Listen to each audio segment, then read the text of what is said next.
Today, this video is going to be coming to you from my cold plunge, and I got some ice right here. I'm gonna add, just so you guys know, it's cold.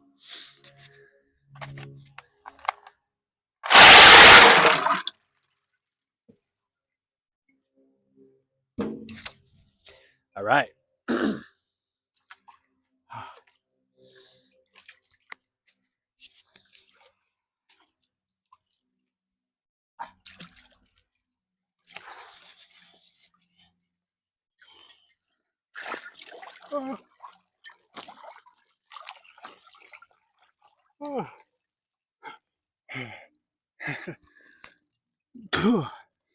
All right. Now, you may think this video is going to be about discipline, doing hard things, maybe the benefits of cold therapy. I don't know what you think, but it's none of those things. It's actually about peace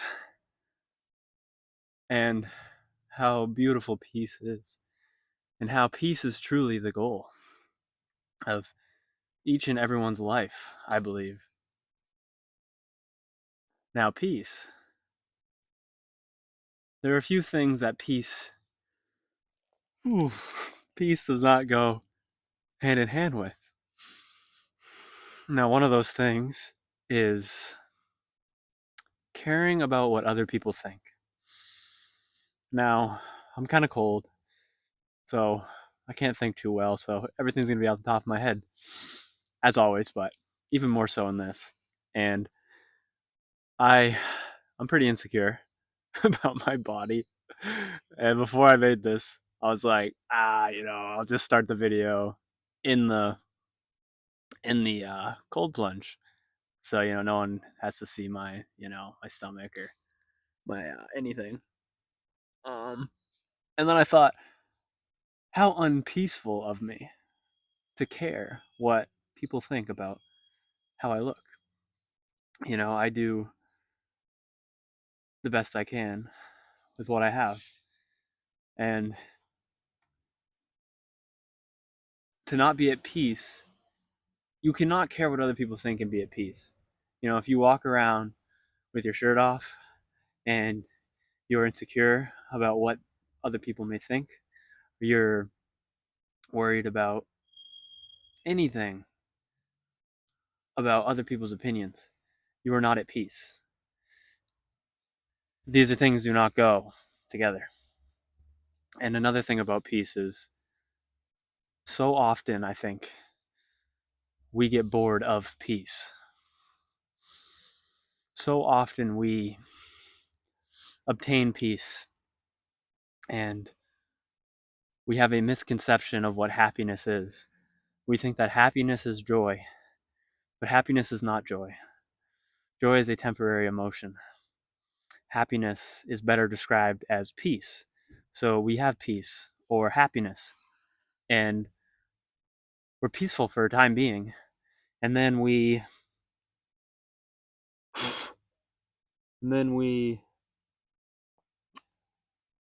get bored of it.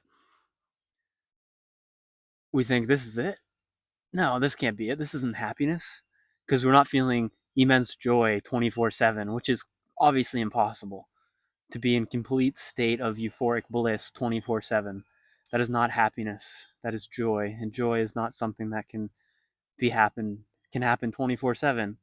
And this is a good thing, because if joy could be 24/7, so could sadness. And as we know, emotions are temporary and they never stay around for long. But back to the point, so many of us obtain peace and we allow ourselves to lose it because we don't realize what it is that we have obtained. We think we've obtained something boring, but we've actually obtained the highest good. And it's funny, we all regard peace as as one of the highest goods when we do not have it. But once we have it, we don't even regard it as good. We think it's meaningless. We think it's boring. We think I have to be doing, We forget that we are human beings, not human doings. And we allow ourselves to,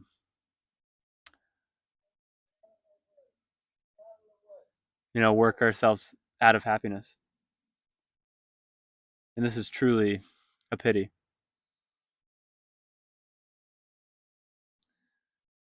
One cannot be at peace while one is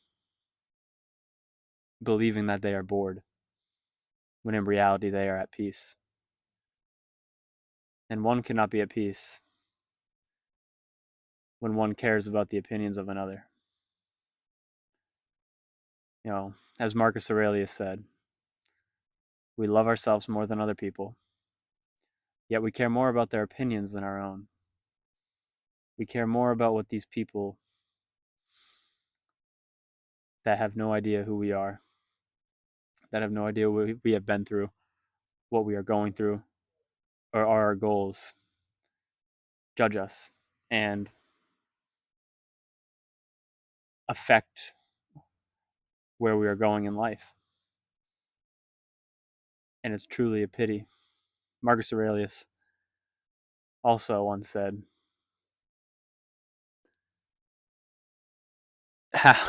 sorry.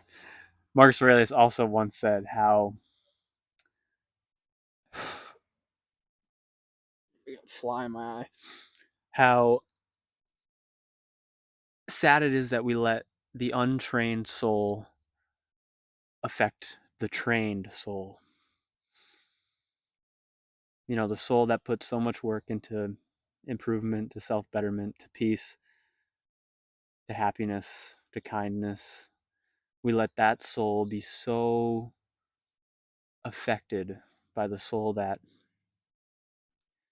is so untrained and has no idea about the proofs and meanings of life. I just had a little ant fall in here. Never say I'm not kind. He survived that, don't worry.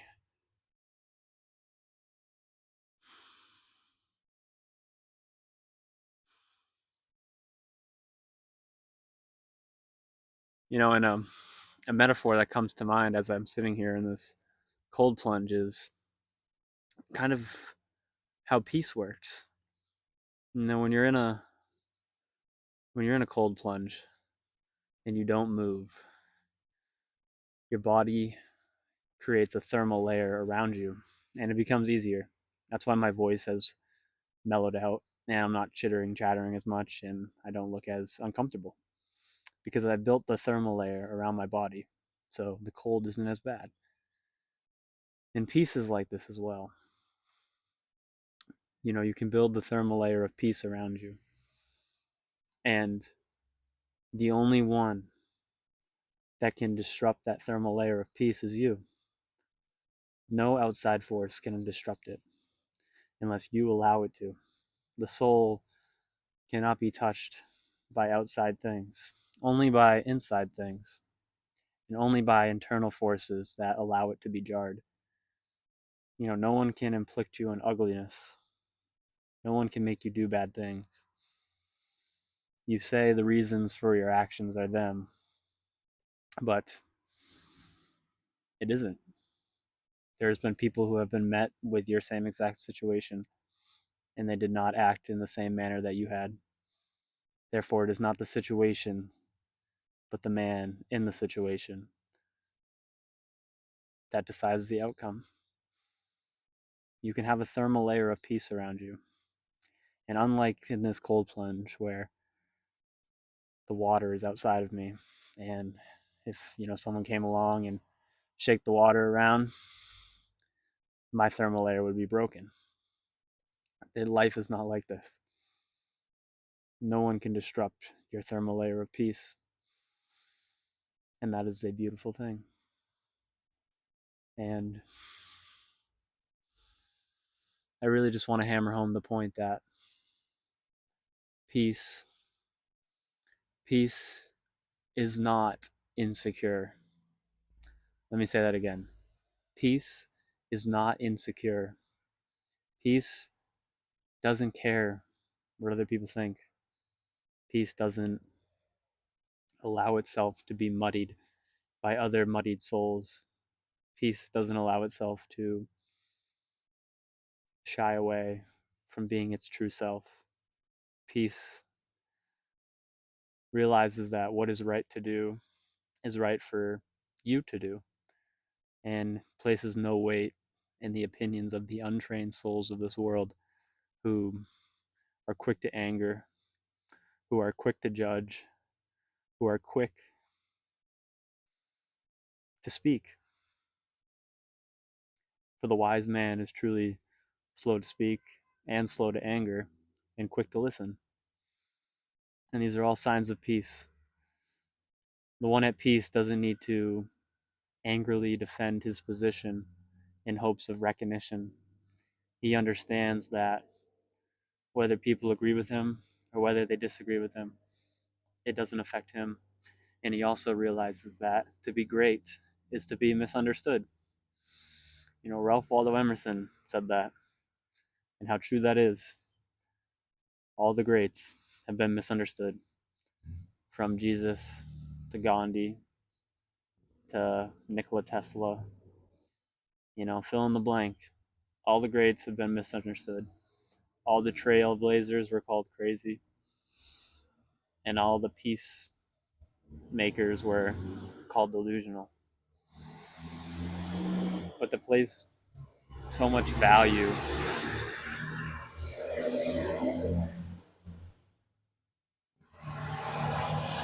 I don't know if you can hear that. I don't know how good this mic is, but see, that's one thing that you cannot allow disrupt your peace. If you could hear that, it was pretty loud. That brings to my attention a story of or a parable or whatever you will of a monk who was searching for peace, and he was meditating in the temple day in and day out, and there would always be little things to throw the monk off. Someone would talk, someone would cough, someone would come in late, and the monk would get disrupted. So he talked to his master, and I forgot what his master said, but long story short, he went out to a lake alone in a boat, and he said, "Surely nothing can disrupt my peace out here." And for days he meditated alone in the lake in the boat, and he was at peace. He thought that he had found nirvana and found what he was looking for. And then one day, as he was meditating, he got hit by another boat, and he got very angry. Because he was in the middle of a deep meditation, and he was thinking that he was breaking new grounds, and he started yelling. He started getting really frustrated, and he stood up from his meditation position, and he looked into the boat and saw nobody, and realized that he just got mad at nothing. The boat just drifted away from shore, or drifted away from its dock, and he just blew up at an inanimate object that had harbored no ill will towards him. And he realized that there will always be things in this world that can disrupt your peace. And it's up to you to allow those to disrupt your peace, or to not allow those to disrupt your peace.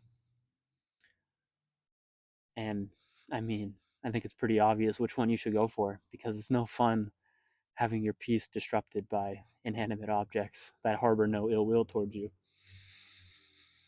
And if you can get over not allowing those to disrupt you, then you can slowly allow other people to not disrupt your peace, and slowly become completely happy with being who you are and where you are. Because you truly can't be at peace if you are not content with where you are.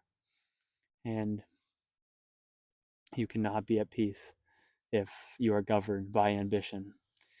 If you are striving for more and more and more and never content, peace is not yours. Goals are important, and it's valuable to realize that goals will come easier and quicker if you make peace your governing force, not ambition. As Chris Williamson talks about, miserable victories or miserable successes. And life isn't worth living if it's going to be full of miserable successes. You want joyful, peaceful, happy successes that you can truly enjoy, not miserable successes where the pleasure doesn't even last a millisecond and you're on to the next goalpost. You're on to the next horizon. Never living in the present, only living in the horizon of a future that will never be yours, in a place and time that you'll never occupy. And soon you may say, one day when I obtain this, I will be present. But don't think it's so easy to break habits that you've built. If you have the habit of looking towards the future, you will not be able to look towards the present once you get to your quote unquote future place. You are corrupted by more and more, and you have a habit of striving for more, which isn't bad. A lot of people improve immensely due to this. But it comes a time in everyone's life and journey where I think they need to realize that more and more is not always the answer. So often it's less and less. And so often peace is a better ally than ambition. Peace is a better ally than rage. Peace is a better ally than happiness. Peace is happiness. Peace is a better ally than joy. Peace is a better ally than envy, greed, lust. Fill in the blank. And whatever you need to do to obtain peace is worth it. Whether it's taking walks for an hour or two every day, whether it's reading for an hour or two every day, whether it's meditating, whether it's working out, doing cold plunges, spending time alone, traveling, whatever it is that brings you peace is worth it, because peace is happiness. And peace, this is honestly something I should have said in the beginning of the video.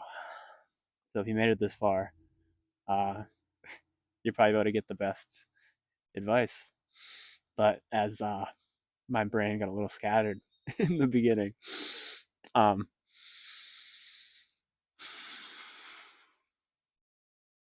we miss peace because we reach so far for it.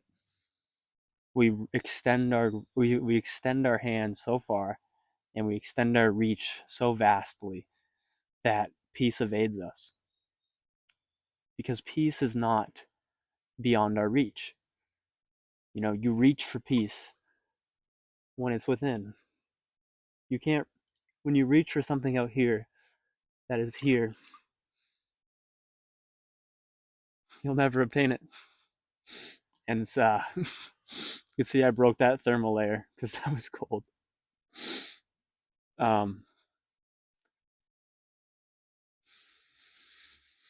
but yeah, just be careful how far, or be careful for reaching for peace whatsoever, because it's within.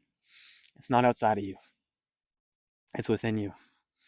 And when you reach so far for something that is within you, it will evade you your whole life. And you'll come to meet your dying days realizing that what you were searching for was with you all along. And that's truly a pity.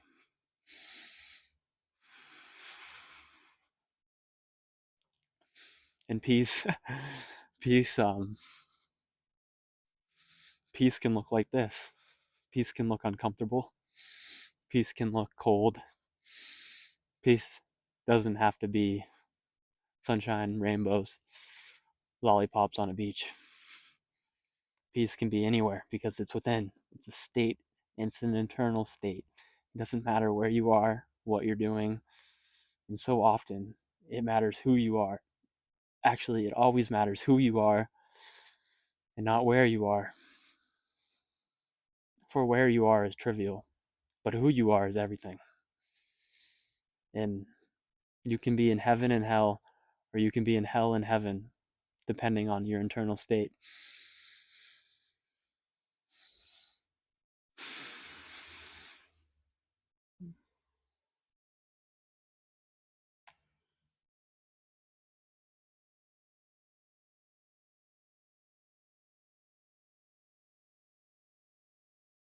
Never regard peace as something not to be cherished.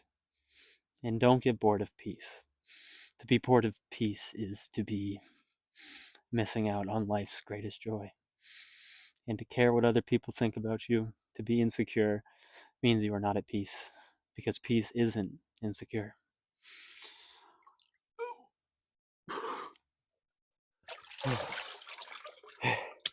And peace doesn't care what other people think.